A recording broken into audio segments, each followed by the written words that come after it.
I didn't like that one. I didn't like the miss on the high stick on the third goal, the one where Stetcher got hit. And I didn't like the no penalty when Bouchard was hit from behind by Verhaeghe. I thought that was boarding. There was a couple there. Yeah. The icing early in overtime.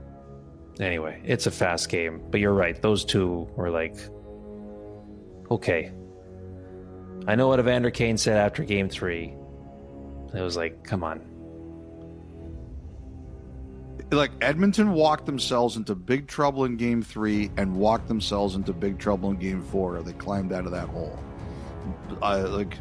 But those two calls, or non-calls, they sat with me a bit. I really thought in the Verhaeghe case, they could have called the major and then looked at it. Sometimes I wonder if they're told not to use that call as a bailout, but I thought that was a situation where they could have done it. Well, especially with the way Bouchard went down, too. I don't think anyone would have... There shouldn't have been much issue with them if they wanted to take a second look at that, especially after seeing the replay. I agree. All right. Anything else in the game? No, I think so. No, I think so. Is that what I said? No, I think so. I knew what you meant. It's 1 o'clock, 1:30. You should just leave that in. No, I think so. Oh, God. Actually, I did want to shout out Jeff Skinner. I gave him some good minutes. He disrupted in all the right ways a few times. That might have been the biggest game of Jeff Skinner's career. Might have been. He didn't... Yeah, and probably never. You're right. He didn't get the most minutes, but he gave them good minutes.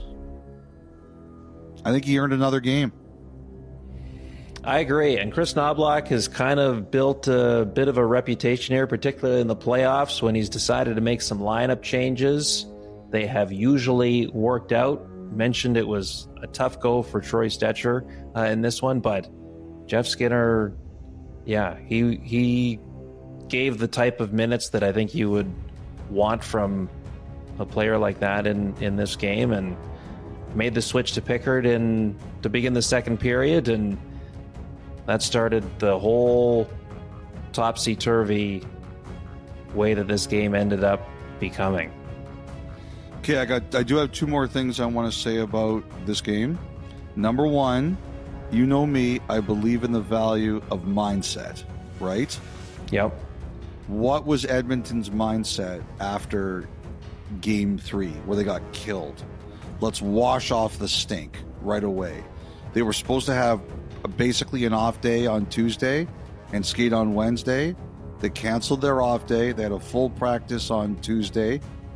Like, a lot of people who know a lot more about hockey than me were like, just get out on the ice, play with the puck, skate a little bit, make yourself feel good, get rid of that awful feeling you have about the way you were embarrassed in game number 3.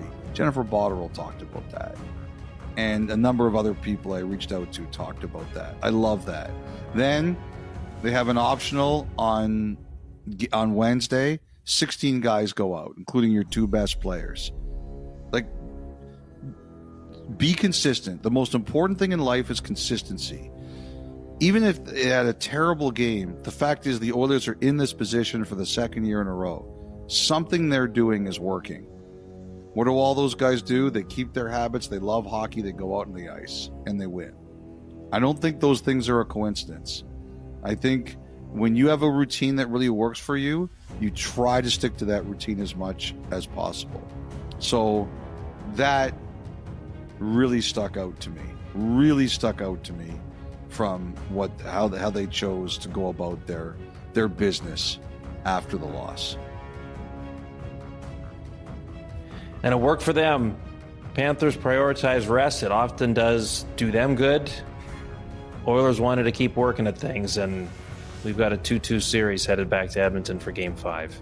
Okay, Elliot, let's get to some other news from around the league. So late November, you initially had reported that Chris Drury, the general manager of the Rangers, had let the other managers around the league be known that Jacob Trouba and Chris Kreider could be available via trade for those interested. A few weeks after that, We know that Trouba was dealt to Anaheim, and then on Thursday, it became official. The rumblings were going on for days leading up to it, that Chris Kreider is also a member of the Ducks now as well. Kreider and a fourth to Anaheim. Carey Terrence, a prospect and 2025 third-round pick, go the other way to the Rangers. Is it a coincidence, Elliot, that Kreider, like Trouba before him, both are now members of the Ducks organization? I don't think it's a coincidence at all, and you should add in Ryan Strome there, someone who Kreider knows from his days with the Rangers. And Yes. I'd forgotten he's tight with Trevor Zegras too, right? So Right. all of those players obviously would have lobbied Kreider and played a role. But I think the key thing here is Joel Quenneville. I think he played a huge role in convincing Kreider to go. Number one, if you're going to be traded and leave a place, especially a place across the country, from where you're comfortable, from where you know and where you have protection, you have to believe it is set up for you to succeed, right? And no doubt, and I believe this 1,000%, Joel Quenneville talked to Chris Kreider and said to him, this is why you're going to be successful here. This is what you're going to be able to do. This is what we need you for. This is how you can still be a very effective player in the NHL. And this is how we are going to set you up to succeed. And that, as much as anything else, like obviously we tie in all the players he knows, all of the guys he's friends with who are going to try to sell it to him. But the person who probably has to convince him the most is that person who's going to be giving him ice time. And I think Quenneville did that. If you take a look at Kreider, he got shorthanded time. He got power play time. Like, he played 17 minutes a game last year in New York, but a chunk of that, about 4 minutes, was on the power play and the penalty kill, almost 5 minutes actually.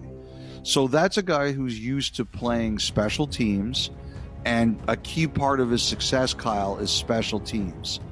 I have no doubt he got told, you know what, you're going to get a chance to play those minutes for us.